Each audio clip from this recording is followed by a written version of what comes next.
사도행전 하고 있습니다. 사도행전은 뭐냐면 처음에 교회가 어떻게 생겼는지를 얘기하고 그 처음 교회를 이루었던 성도들의 이야기며 그 성도들의 이야기와 기준이 오늘날 우리들의 이야기와 기준이 되어야 되기 때문에 사도행전, 그래서 영어로 act라고 얘기합니다. 그분들이 어떻게 행동하셨는지. 그렇기 때문에 사도행전을 보면서 우리가 기억할 것은 그 행동이 내 행동이 되고 내 행동이 그때 행동으로 똑같이 돼야 된다는 사실이죠. 여러분, 예수 믿는다는 것은 어려울 거 없습니다. 사도행전에 신앙생활했던 분들하고 똑같아지면 되는데 그게 왜 이렇게 어렵고 대단한 것처럼 보일까? 그렇지 않습니다. 오늘 말씀의 제목은 쉬운 구원 없다라고 했습니다. 여러분, 구원이 어렵습니까? 쉽습니까? 예, 어렵습니다. 그런데 잘 들으세요. 여러분이 구원을 어렵게 얻어낸 것이 아닙니다. 이미 구원은 하나님이 우리들에게 선언되었고 선포하셨고 우린 그거를 믿기만 하면 되는데 그보다 쉬운 게 어디 있겠습니까? 그렇게 끝난다면 다들 교회 다니고 다들 예수 믿고 다들 예수 믿는다고도 하겠지요. 그리고 심지어 소위 이 미국 본토에 사는 미국 사람들처럼 부활절과 추수감사절 성탄절에 예배 오면서 자기는 크리스찬이란 말을 할 겁니다. 여러분, 그것이 개인의 진실성을 떠나서 자기의 진실된 고백을 떠나서 그거는 진실일 수 없습니다. 하나님은 교회를 세우셨습니다. 교회를 세우시고 그 교회와 함께 성도들이 각각의 지체가 되어서 우리가 하나의 에클레시아라는 것을 우리가 믿었다는 것이죠. 물론 그런 에클레시아는 우리가 알다시피 우리는 엄청나게 공사 중이기 때문에 우린 교회에 있는 교회인 또 다른 교회인 우리 에클레시아들 통해서 서로 상처를 주고 받기도 합니다. 우린 그러면서 계속해서 우리가 교회가 되어져 가는 것이죠. 그렇다면 사도행전에 나타나는 성도들의 삶 속에 공통분모가 우리의 공통분모가 되어야 되는데 그분들이 무슨 생각을 갖고 있느냐 이겁니다. 그분들의 공통분모는 뭡니까? 목적이 분명했다는 겁니다. 그리고 뭐예요? 그분들의 프라이오리티, 우선순위가 분명했다는 겁니다. 오늘날 하나님을 만난 사람들에게 나타나는 마음과 마음들이 무엇인지를 이해하기 위해서는 그래서 사도행전을 읽어야 되는 것이죠. 바로 이겁니다. 누가 정말 하나님을 만난 사람인가? 여러분 궁금하지 않아요? 나중에 천국 갔는데 왜 걔 안 왔지? 또는 네가 여기 왜 있어? 이럴 수도 있어요. 자, 보세요. 난 진정 하나님을 만난 사람인가? 지금은 잠시 제한되고 아주 그냥 국한된 이 지역에서 살고 있지만 우리도 어느 순간엔 주님 앞에 부름받을 텐데 나중에 영원한 생명을 허락받은 하나님의 자녀로 내가 설 수 있겠는가? 내가 설 수 있겠는가? 이 질문에 대한 분명한 기준을 찾을 수 있는 게 사도행전입니다. 바울과 바나바, 소위 하나님을 전인적으로 만났던 그때 분들이나 지금 분들이나 공통분모가 뭔지 아십니까? 그때도 직업이 있었고 그때도 가족관계가 있었고 그때도 사람들과의 관계성이 있었어요. 처음 교회 사람들은 지금하고 우리하고 다를 게 하나도 없습니다. 이미 아시겠지만 바울은 직업이 있었죠. 텐트 메이커. 돈도 잘 버셨어요, 그분은. 여러분 돈 잘 벌게 되길 축원합니다. 네, 잘 버셔야 돼요. 네, 그럼요. 아니, 하나님의 목적에 부합되면 돈을 못 벌 수가 없는 거예요. 땡깡을 부리란 말이에요. 여러분, 제가 지금 헌금 많이 내라고 설교한 게 아닙니다. 여러분 생각해봐요. 내가 하나님의 목적을 향해 나아가야 되는데 하나님 여기를 구별해 주세요. 이렇게 기도하면 되잖아요. 내 거 아닙니다라고 생각한다면 거기에 하나님의 뜻과 의지가 매치가 되는 순간에 근데 잘 봐봐요. 항상 보면 자기만을 위해서 돈 벌어요. 그래서 안 되는 거예요. 목사님 그런 말씀 하지 마세요. 하나님의 하자를 모르는 사람도 얼마나 잘 되는지 몰라요. 잘 됩니다. 그런 사람들 한번 잘 보세요. 잘 될 수밖에 없는 이유가 있어요. 엄청 부지런하거나 엄청 탁월하거나 아니면 항상 컨시스턴시, 일관성이 있어요. 잘 봐요. 근데 우리는 예수님 믿는다고 하면서 일관성도 없어, 실력도 없어, 부지런하지도 않아. 그럼 뭐예요? 하나님의 역사가 이루어질 수 없는 거예요. 여러분, 만약에 아닌 사람한테 하나님의 역사가 부어지면 이건 unfair한 거예요. 구원은 인간의 입장에서 볼 때는 unfair해요. 공정하지 않아요. 그러나 하나님이 우리의 삶 속에 모든 사람들에게 보편적으로 주신 축복은요, unfair하지 않아요. 공정해요. 학생은 공부해야 돼요. 직장인은 열심히 직장생활 해야 돼요. 사업장 운영하는 사람들은요, 요령 피우면 안 돼요. 끝까지 처음과 나중에 마음이 같아야 돼요. 하나님은 그걸 원하는 거예요. 지금도 우리처럼 그분들도 직업이 있었고 자녀들도 있었고 인간의 여러 연결고리 가운데 사회적인 어떤 자기 포지션이 있었던 거예요. 그들이 무슨 천국에 살았던 천사들이 아니에요. 다들 우리처럼 보편적인 사람들, 진짜 보통 사람들이라는 사실입니다. 하지만 그 당시 성도들이나 우리들에게도 공통 부모가 있어야 되는데 그게 뭐냐? 바로 동일한 구심점. 내가 살아가는 이유가 뭐냐? 내가 건강해야 될 이유가 뭐냐? 내가 지금 열심히 직업을 갖고 그 속에서 내가 영향력을 확장해 가야 될 이유가 뭐냐? 그들과 함께 어우러져 생활해 가면서 어떤 삶을 살아야 되는지 이유와 목적을 분명하게 인식해야 된다는 겁니다. 안 그러면요, 이걸 모르게 되면 교회에서의 내 모습과 사회에 나가서의 내 모습이 완전 다른 거예요. 그래서 다른 거예요. 교회에서는 정말 세상 가장 거룩해 보여. 근데 밖에 나가면 진짜 정말 진짜 내가 왜 이러는지 몰라. 도대체 왜 이러는지 몰라. 꼭 집어 말할 수는 없지만 정말 왜 이러는지 몰라. 여러분, 누구를 만나도 어디를 가도 무엇을 해도 내가 어떤 이유로 지금 이 사람들과 있는지에 대한 이유가 있어야 돼요. 여러분, 이거 모르면요 그냥 맨날 그 사람들과 어우러져서 그냥 세워라 내워라 놀고 바빠요. 어제도요 그 늦은 시간까지 그 저희 동네 그 배 타고 있는 애들 같아요. 배. 제가 미사일이 있으면 폭파시켜버리고 싶어. 이런 건 나가도 괜찮아. 목사님은 그 영혼을 천하보다 귀하게 여겨서 막 뚜루뚜루 계속 이래. 내가 그거 외웠어. 귀에 못이 박혀가지고 막. 그 음악들은 다 그래. 여러분, 제가 되게 언어를 순화해서 얘기하는 거예요 지금. 예? 벌써 옛날 같으면 욕 나왔겠지만 막 엄청 그래서 막 말씀 읽다가 뭐야 이거. 문 닫아라. 다 닫아. 걔가 이제 저는 빨리 추워지기를 바라고 있어요. 이것들이 배 타지 못하도록. 근데 이것들은 추워도 배 타. 왜냐하면 이건 맛이잖아. 그럼 몸에 열기가 나잖아 또. 예? 여러분, 제가 묻고 싶어요. 우리가 세상에 나가서 세상 사람들과 어우러져 가면서 우리도 다를 바 없는 거거든요. 그럼 나는 왜 세상 사람들과 민글하고 있는가? 왜 그분들과 같이 생활하면서 이렇게 저렇게 담소를 나누며 그 사람들에게 도움을 주고 도움을 받고 있는가? 여러분, 다른 이유는 하나도 없어요. 우리 목적은 오직 하나란 말이에요. 나 살았으니까 이제 너 때문에 쟤 좀 살려라 이거예요. 그래서 친하게 해준 거라고. 그래서 관계성을 맺게 해준 거라고. 이게 정확하지 않으면 교회에서는 성도들과 교제를 하고 나가서는 세상 사람들과 거기에 걸맞는 교제를 자기가 하고 있다는 얘기예요. 이게 이중생활이죠. 미안해요, 불편하게 해드려서. 저도 그럴 의도는 전혀 없어요. 그냥 나는 이걸 얘기했을 뿐이지. 내가 왜 이러는지 몰라. 도대체 왜 이러는지 몰라. 나도. 다 같이 꼭 집어 말할 순 없지만 서러운 마음 나도 몰라. 하지만 뭐 이렇게 나오잖아. 여러분, 그거 지금 이 가스펠송 몰라요? 나오나 노래? 갈무리?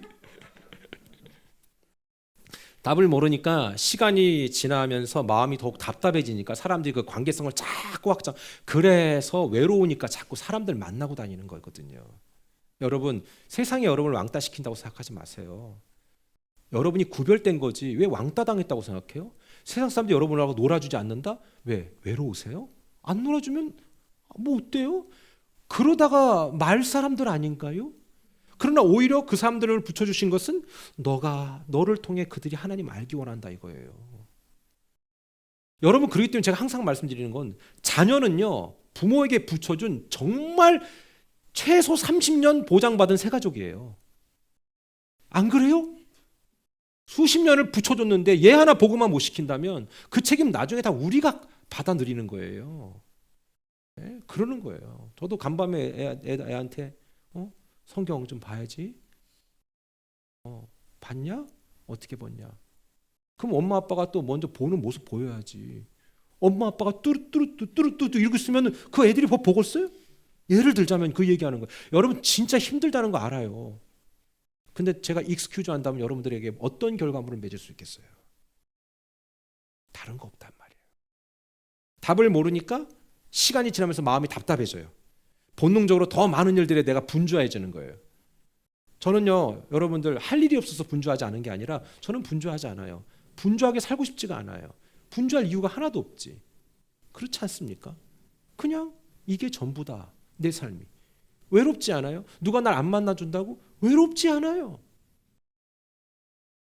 여러분, 하나님이 목적이 되는 순간에 나를 그동안 평생 묶고 있고 나의 모든 자유를 빼앗아갔던 어둠의 일들이 떠나가게 되는 줄 믿으시기 바랍니다. 평생 동안 묶여 있는 거 있잖아요. 헤어나오지 못하는 그 지긋지긋한 성격들, 아주 깨어나오지 못하는, 거기서 자유케 되지 못하는 그 어둠들이 있잖아요.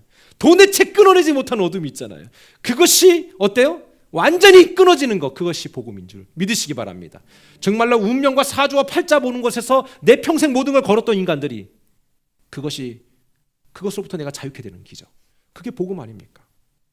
마태복음 7장 11절에 보면 하나님의 의도를 얘기하세요. 너희가 악한 자라도 좋은 것으로 네 자식에게 줄 줄 알거든 하물며 하늘에 계신 너희 아버지께서 구하는 사람에게 좋은 것 주지 않겠느냐. 저는 그 하나님을 신뢰합니다. 여러분, 하나님 우리에게 좋은 것 주시려고 늘 작정하시고 스탠바이 하고 계신 거예요. 그런데 항상 우린 뭐예요? 내가 그때 원하는 그걸 달라는 거예요. 저도 철이 없을 때 또는 지금도 여전히 내가 원하는 것을 그때 필요에 대한 그 중차대한 걸 느끼지 못한 채로 구할 때가 많습니다. 어릴 때 아이들하고 마트를 갈 때가 있습니다. 마트를 가면 어떻습니까? 아이들 다 사달라 그러잖아. 그때 다 사주면 애 베리는 거예요. 애가 컨트롤이 안 되는 거예요. 그래서 어떤 거절감과 거부감을 경험했을 땐 거기서 헤어나오지 못하니까 부모를 대들고 그 다음에 어때요? 막 친구와의 관계성 틀어지게 되고 심지어 군대 가서도 문제 생기고 막 그러는 거예요. 안 되는 걸 배울 수 있어야 되는 거예요. 근데 그게 쉽습니까? 저희도 마찬가지예요. 마트 들어갈 때부터 애들한테 훈련을 시켜요. 차 안에서. 오늘 보기만 하는 거야. 그러면요 얘기해요. 애들도. 그럼요 보는 거죠. 네 봐요. 그리고 또 더 웃긴 건 뭔지 아세요? 큰 애가 작은 애한테 오늘은 꼭 보는 거야 이렇게 얘기한다고. 그리고 마트에 가면 들어눕는 거죠. 이거 사달라. 그리고 항상 얘기해요. 항상 오늘만, 이것만. 거기서 부모가 꺾이는 순간에 애는 망가지는 거예요. 최소한 거기서는 딱 매정하게 나와야 되는 거예요. 오늘은 보기만 했잖아. 그리고 돌아서야 되는 거예요. 그리고 나서 다음에 오늘은 보지만 않아. 오늘은 몇 불 이하 고를 수 있어. 참 목사 피곤하게 산다.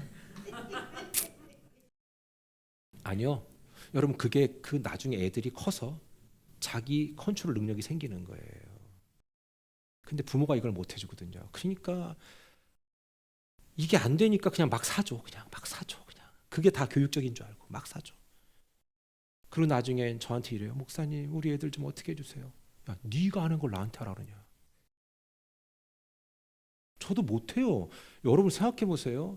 나이 많은 사람 양육하면요 잘 안 고쳐져요. 몸에 세포 사이사이에 그 사람의 전체 삶이 녹아있기 때문에 안 돼요. 그래서 여러분들이 부부끼리 그렇게 끝까지 싸우는 이유가 평생 수십 년을 녹아있었기 때문에 그 인간을 못 바꾸는 거예요. 쉽지 않아요. 성령이 아니고서 못 바꿔요. 근데 성령도 없어?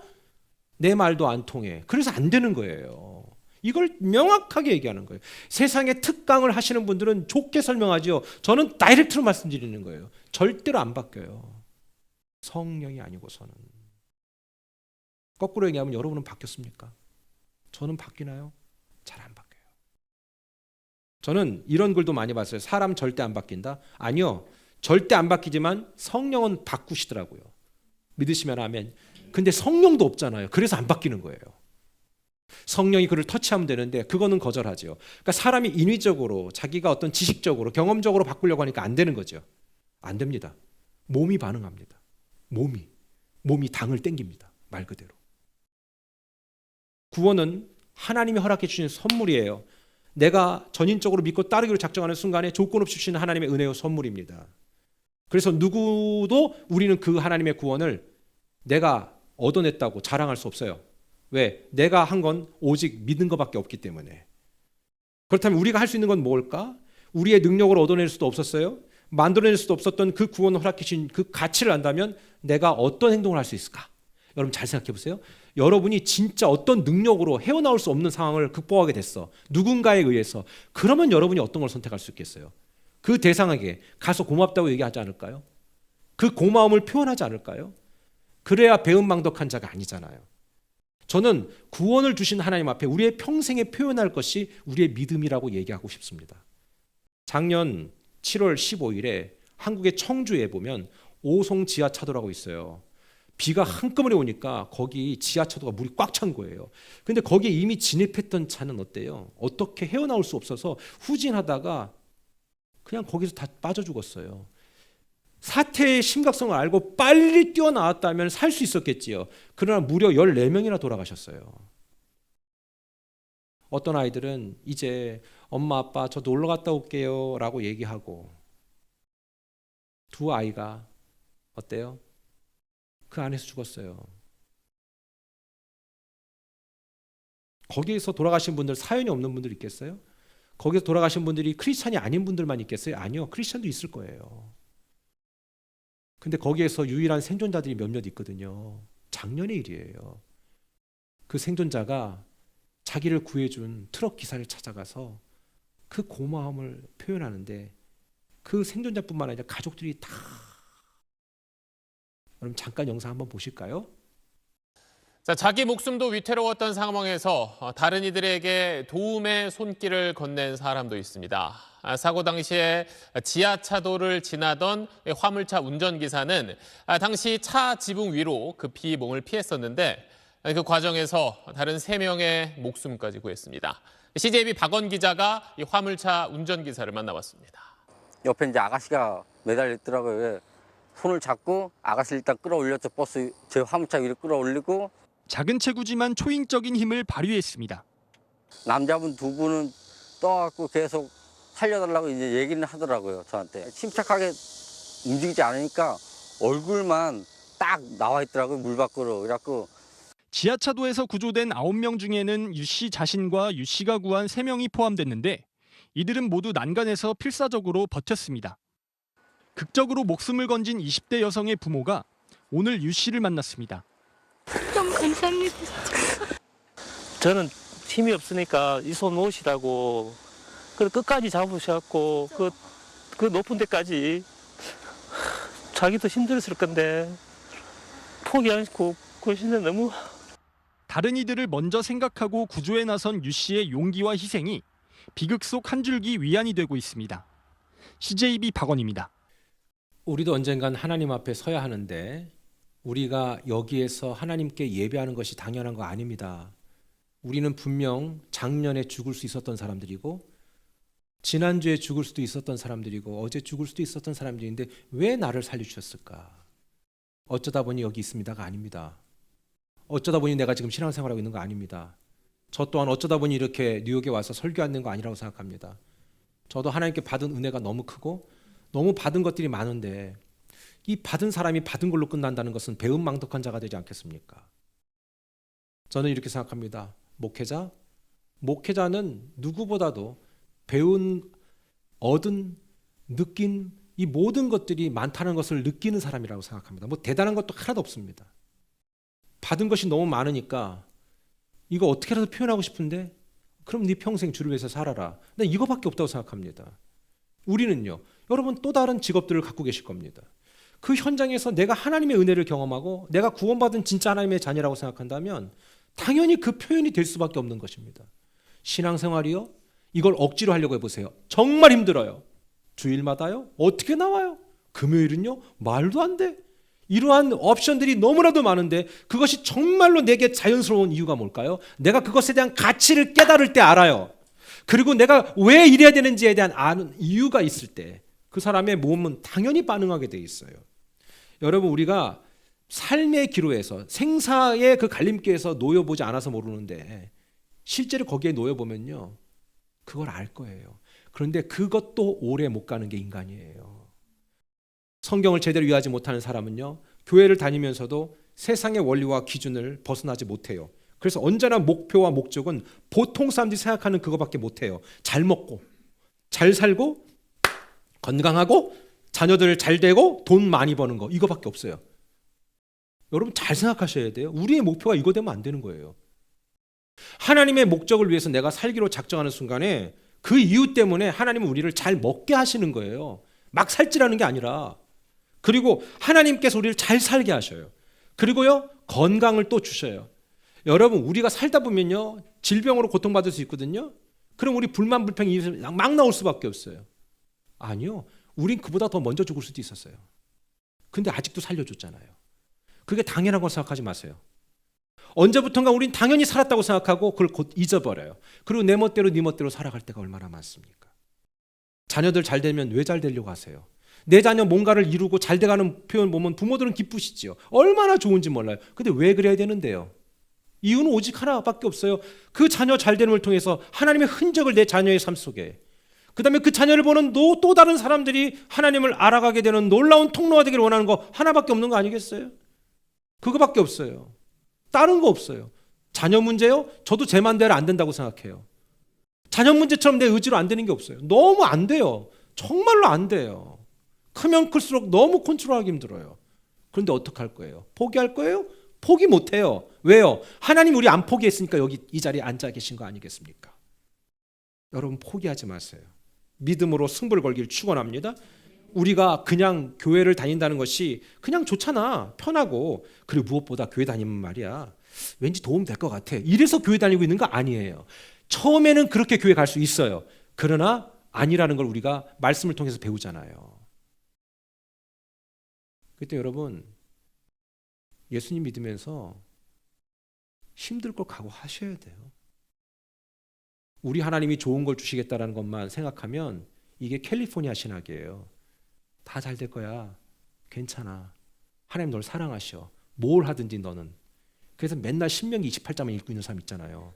내가 내 하나님 여호와의 말씀을 삼가 듣고 내가 오늘날 내게 명하는 모든 명령을 지켜 행하면 내가 모든 민족 위에 너를 뛰어나게 하실 것이다.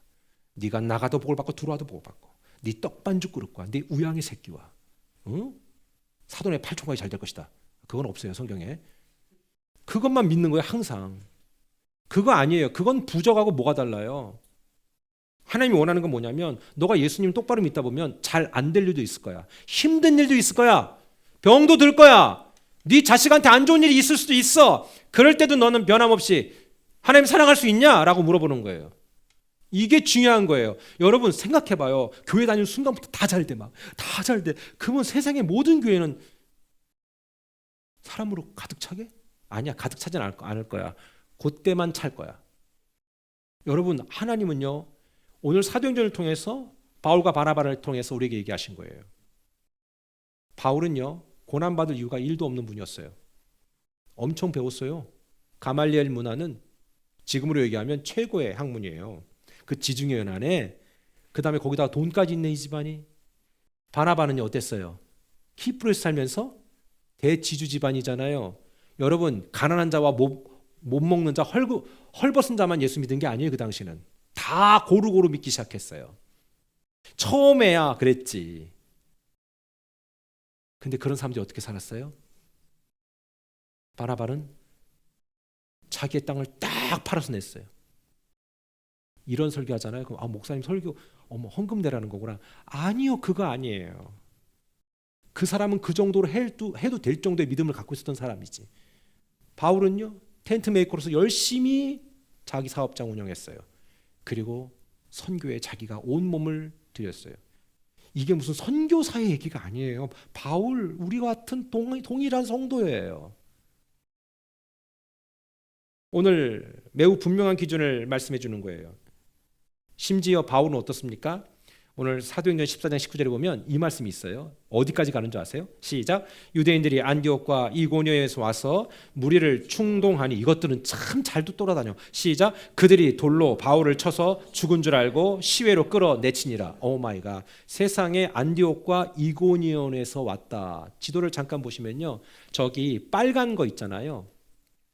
안디옥 맨 꼭대기 있죠. 저 오른쪽 안디옥 말고요, 맨 꼭대기 안디옥 보면 오른쪽에서 이고니온에서 루스드라까지 내려와요. 왜요? 바울 때려잡겠다고 돌멩이 하나씩 갖고 온 거예요. 진짜 한마디로.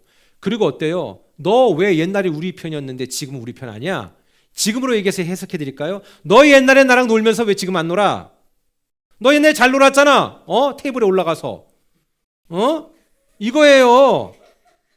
요즘엔 왜 그래? 너 교회 나간다고? 참나, 사람이 안 하던 짓 하면 너 곧 죽을 거래. 막 이러면서 어때요? 사람을 자극하는 거예요. 실제로 와서 예전에 가까웠던 유대인들이 바울의 돌을 내려쳐가지고 거반 죽게 돼서 질질 개처럼 끌어다가 버렸어요. 근데 참 하나님은 참 어떻게 얄궂죠. 하나님은 하여튼 사명을 다할 때까지는 안 죽여. 바울이 여기서 또 살아나요. 죽었다 살아난 게 아니라 죽은 줄 알고 내다버린 거거든요. 여러분, 하나님은 사명을 다할 때까지 여러분 절대 죽이지 않아요. 만약에 죽었다라고 생각하면 그냥 그분은 사명을 다했구나 생각하면 돼요. 근데 만약에 사명을 계속 주는데도 불구하고 어때요? 사명을 감당 안 해. 그럼 뭐 있으면 뭐하니? 너 데려가자 이거지. 그럼 목사님 오래 사는 거는 다 축복인가요? 아니요. 김일성 엄청 오래 살았어요, 이 사람. 이거는 그런 거 아니에요. 장수가 축복이 아니에요. 어떻게 오래 사느냐, 또는 짧게 살아도 어떻게 쓰임받고 가느냐지. 예수님은 33년밖에 안 살았어요. 여러분, 우리가 예수님 믿으면서 분명히 바울은 아까 지도를 다시 보시면 그린 색은 바울이 안디옥에서 키프로스, 구브로 섬을 통해서 아탈리아라고 버가로 가고 안디옥 가서 쭉 다시 더베까지 갔다가 백 가잖아요. 백 다시 돌아가잖아요. 돌아가지 않아도 돼요. 저 더베에서 어디로 가면 빨라요? 안디옥으로. 곧바로 오른쪽으로 가면 돼요. 더군다나 육지예요. 근데 왜 또 다시 돌아 배를 타고 와? 저도 배 타는 거 싫어하거든요. 멀미해서. 그때 멀미는 더 심했을 거예요. 자, 그런데 보세요. 왜 저렇게 왔냐? 자기가 섬기고 있는, 자기가 복음을 증거했던 곳에 가서 다시 한번 다지기를 해야 되는데 유대인이 기다리걸 알았어요. 알고는 있었으나 어때요? 책임감을 가지고 가는 거예요. 여러분, 여러분의 믿음의 자녀들 그냥 키워진다고 생각하면 큰 착각입니다. 죽도록 희생해야 돼. 부모가 피나게 기도하셔야 되고요. 아, 이런 설교하니까 싫어하지. 아유, 맨날 여러분 다 잘 될 거예요. 괜찮아요. 이래야 되는데 여러분, 근데 그거면 제가 직무유기하는 거 아니에요? 속이는 거 아니에요? 내 새끼 죽어 나가 떨어진다면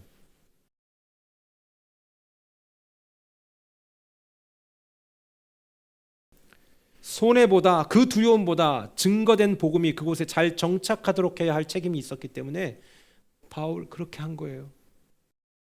에휴, 이 양반도 참, 에휴, 어떻게 보면 좀 짜네. 근데 여러분 보세요. 왜 바울이 이렇게 살았겠어요?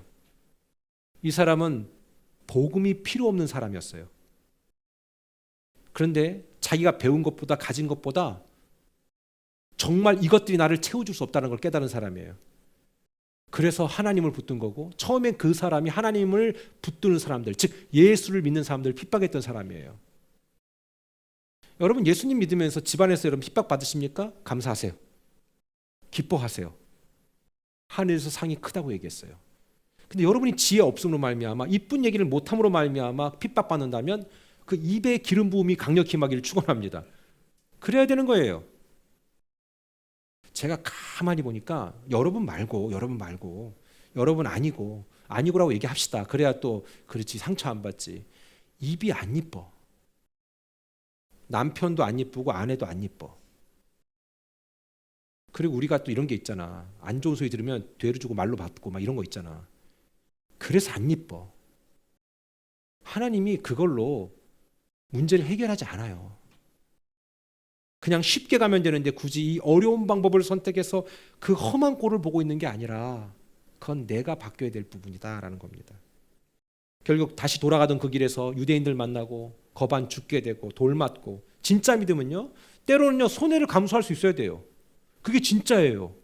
말씀드렸잖아요. 교회 올 때마다 난 너무 평안해요, 목사님. 집에 가도요 남편이나 아내가 예수 안 믿는데도 전혀 바더가 안 돼요. 그건 정말 제가 이 말씀 죄송하지만 얘기할게요. 그건 어디가 좀 모자라신 분이에요. 좀 약간 떨어지는 분이에요. 제가 심한 얘기한 게 아니라 그 불편함을 느끼지 않으세요? 느끼는 게 복음이에요. 그럼 느끼는 대로 이걸 어떻게 해야 돼? 뭐 수십 년 살았으니 그냥 가지 뭐. 이게 아니라 어떻게 하면 좋을까라는 그 방법을 구하는 거죠. 하나님 우리를 늘 생각하게 하시거든요. 그럴 때 오는 집안에 갈등이 있을 수 있어요. 자녀와의 갈등이 있을 수 있어요. 그거 감수하라 이거예요. 감수하라.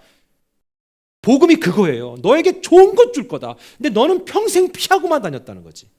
너는 좋은 것을 주시는 하나님의 은혜를 기억하고는 있으나 정말 주시기 위해서 감당해야 될 것들은 늘 피하고 다녔다. 잘 생각해 보세요. 피하고 거짓말하고 속이고. 그래서 역사가 일어나지 않는 거다.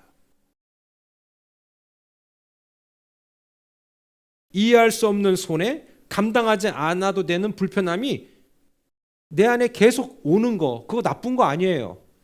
그거 감당하고 감수하세요. 그게 복음이라고요. 바울은 그렇게 안 살아도 되는 분이었어요. 나 오늘 예수님 믿고 내가 이제 그전에는 핍박하는 자였으나 이제 내가 예수님 믿으니까 됐습니다라고 해결받았으면 되는데 거기서 멈추지 않고 자기가 그랬던 사람들을 찾아다니면서 나와 같은 삶이 더 이상 생겨나지 않도록 가는 곳곳마다 얘기하고 있었던 거예요. 그리고 그리 가지 않아도 되는데 굳이 그리 가갖고 돌 맞고 맞을 걸 알고도 가고. 나는 그때 돌 맞아서 거반 죽게 돼서 질질 끌려나갈 때 그 바울의 마음이 어땠을까 한번 생각해요. 여러분 혹시 예수 믿는다고 남편이나 아내한테 맞아봤어요? 안 맞아본 분들은 정말 진짜 감사하시고요. 핍박을 받아보신 분들은 힘내십시오. 하나님께서 말씀하십니다. 제가 얘기한 게 아니라 네가 하늘에서 상이 크다. 그러나 너의 지혜 없음으로 말미암은 핍박이라면 너를 바꿔라.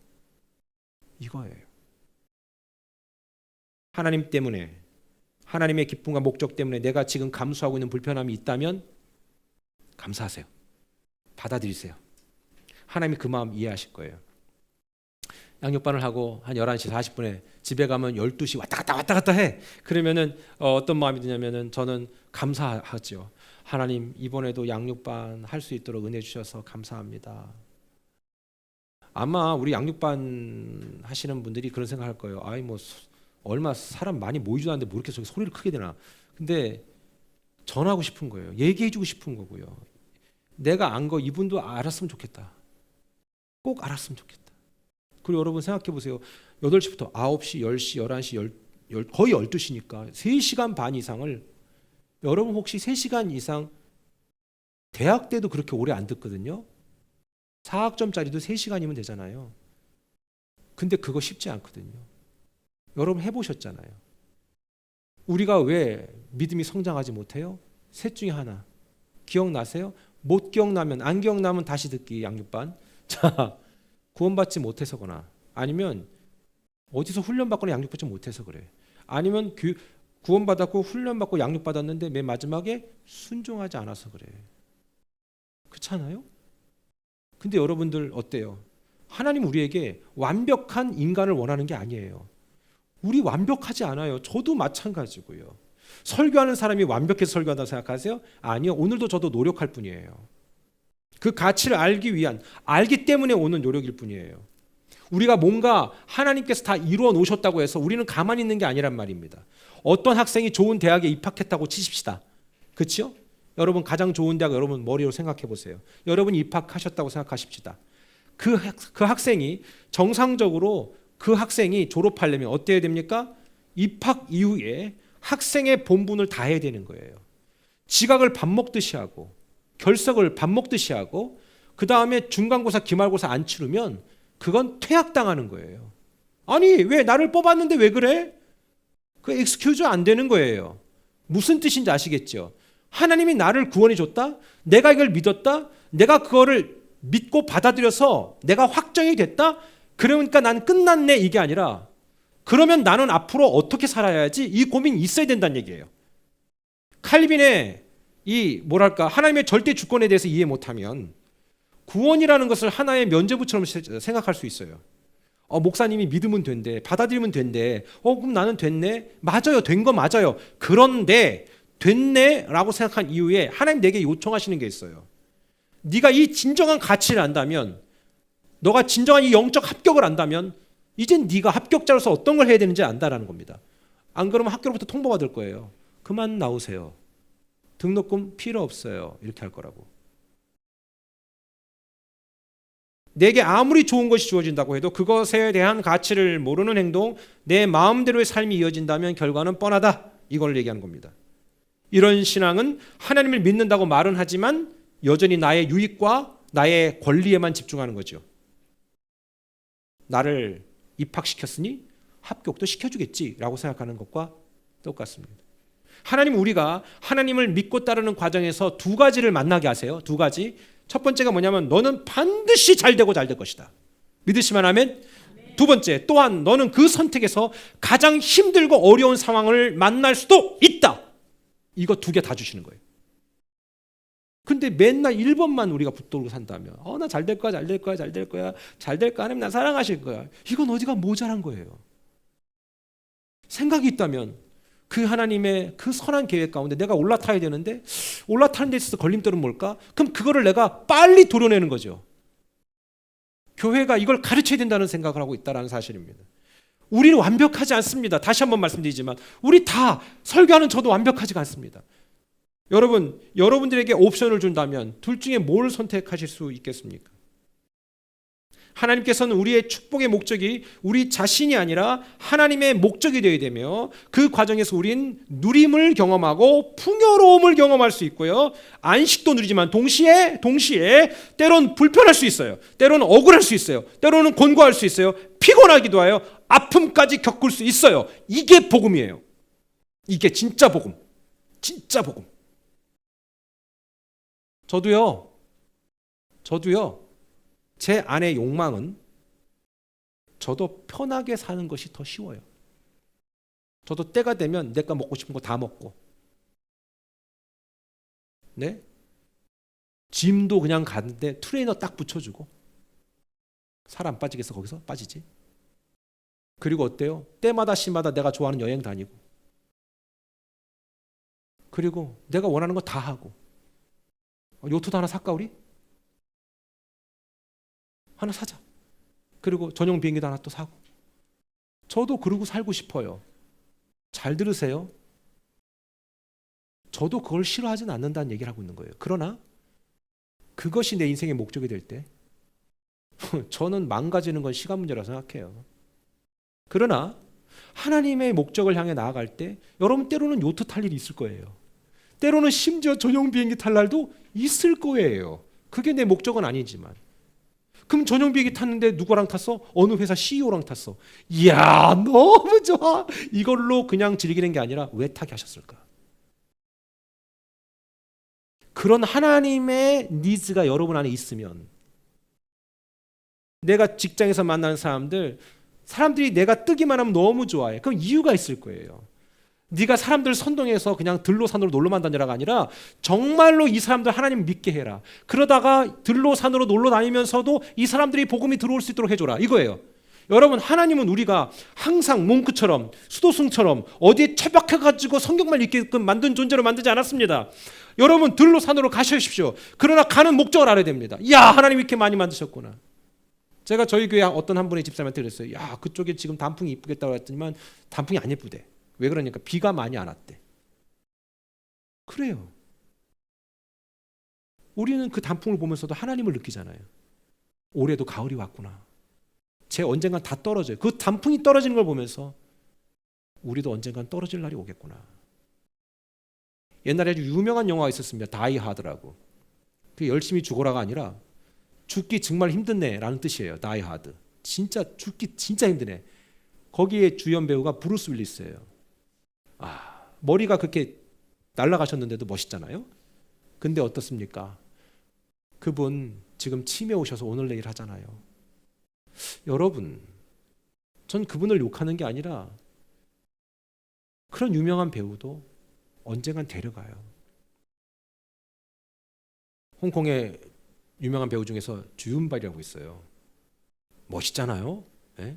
난 멋있는 건 멋있던데 난 정말 느끼하지만 멋있는 배우 하나 꼽으라면 조지 그루니.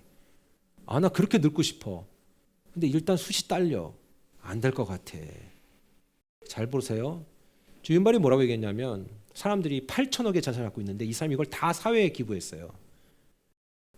칭찬하고 뭐하고 그러고 당신 영화 최고였다라고 얘기하니까 주윤발이 뭐라고 얘기한지 아세요? 이건 실제가 아닙니다. 다 거짓말입니다. 실제는 접니다. 그게 저예요. 되게 겸손한 사람 같아요. 여러분, 복음을 모르는 사람들도 깨닫게 되는 순간에 필요 없는 욕심을 부리지 않더라고요. 여러분, 잘 사는 이유가 뭡니까? 왜 건강하셔야 됩니까? 왜 여러분 몸 관리하시는 겁니까? 우리 이렇게 말 포장은 잘하죠. 내가 건강해야 주를 위해서 살 수 있고, 그러면 진짜 그렇게 살아야 됩니다. 건강하게 주를 위해서 사십시오. 건강하게 여러분 표정 관리를 잘 하셔야 됩니다. 너의 얼굴을 보니 난 하나님이 없는 것 같다. 이게 아니라 당신은 뭔가 이렇게 항상 행복해요. 도대체 무슨 일이 있는 거예요? 그럼 그런 게 있어. 뭔데요? 특별히 내가 너한테만 얘기해 줄까? 아니야. 이거 안 돼. 좀 이렇게 뜸을 들이다가 내가 너한테만 얘기해 줄게. 어느 날 만나자. 그때 복음을 얘기하는 거죠. 주식을 얘기하는 게 아니라. 바울이 왜 다시 돌아와서 험한 꼴 받겠어요? 나 그래도 돼. 나 그렇게 죽어도 괜찮아. 22절 바울은 이렇게 얘기했습니다. 시작. 제자들의 마음을 굳게 하여 이 믿음에 머물러 있으라고 원하고 또 우리가 하나님의 나라에 들어가려면 많은 환난을 겪어야 할 것이라 하고. 아니, 하나님의 나라에 들어갔는데 내가 왜 많은 환난을 겪어야 돼? 난 여기서 제꼈어. 패스. 이건 내 말씀 아니야. 아니요. 환난을 받아들이시라는 거죠. 이렇게 설교하는 저도 동일한 마음이라는 사실입니다. 이 목사, 너도 피해갈 수 없다. 환난을 당하면 받아. 피해가지 마. 받아. 네가 잘못한 건 너를 바꿔. 네가 잘못한 게 아니면 받아들여. 이겁니다. 교회는 어쩌면 수세기에 걸쳐서 지나치게 축복만 강조했을 수도 있습니다. 실제로 그래서 많은 사람들이 현실의 복을 받았지만 하나님의 목적은 그거를 통해서 뭔가를 이루는 거지 그게 목적이 아니라는 거예요.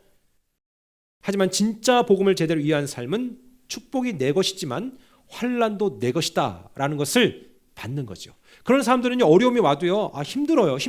어려운 일 오면 되게 힘들더라고. 그런데 힘들어도 그래, 힘들다 이러고 하나님의 뜻을 구하지, 힘들어, 내가 안 믿던 예수를 믿어서 그래, 이게 아니라 내가 힘들지만 하나님께서 말씀하셨어. 좋은 것을 주시는 것이 하나님이시다. 항상 우리에게 좋은 걸 주신다. 우리 아버지는 하나님이시다. 그런데 하나님 아버지가 왜 내게 이걸 겪게 하실까? 내 잘못인가? 그러면 나를 바꾸자. 아니야? 그러면 하나님이 특별한 목적이 있구나. 이렇게 받아들이는 거죠. 그래서 실패와 실수는 있어도 낙심은 없습니다. 여러분, 하나님께서 우리에게 말씀하셨습니다. 제자들을 통해서 말씀하셨습니다. 그 다음에 바울을 통해서 말씀하셨습니다. 오늘 사도행전 14장 27절 28절에 보면 끝으로 이 말씀합니다.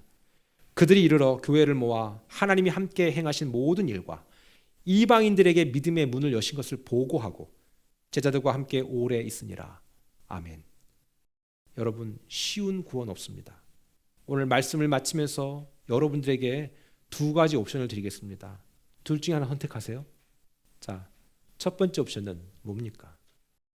하나님이 제시하신 율법을 하나도 빼지 말고 다 지켜서 구원받든가. 이해는 하셨어요 지금 이거? 네, 다 지켜야 돼. 실제로 여러분 그거 다 지키면 구원 받아요. 근데 전 자신 없어요. 나도 못해. 그러니까 그걸 선택하든가, 아니면 두 번째는 하나님이 이미 이루신 구원을 내가 믿고 따르며 넘어지고 엎어지고 심지어 상하고 깨지고 찢어져도 그 구원을 감사하며 두렵고 떨림으로 내가 날마다 이루기를 원하는 그 열정으로 살든지. 첫 번째를 선택하시겠어요? 두 번째를 선택하시겠어요? 저는 두 번째 하겠어요. 저도 자신 없어요. 범사가 실수투성인 제가 자신 없어요. 오늘도 하나님이 나에게 이루신 것을 내가 믿고 따르고 넘어지고 깨지고 터지고 얻어맞고 또는 내가 잘못해서 엎어져도 다시 일어나서 주님 붙드는 거, 그것이 진짜 은혜 아니겠습니까? 이미 이루신 것을 감사하며 늘 나의 부족함을 고백할 때 하나님은 오늘도 쉬운 구원 없다는 것을 아는 우리들이 오늘도 쉽지 않지만 아버지 하나님이 이미 이루신 구원을 향해 오늘도 쉽지 않지만 나의 삶을 감사함으로 받아들이는 진짜 살아있는 멋진 믿음이 되기를 주님의 이름으로 축원합니다. 기도하겠습니다.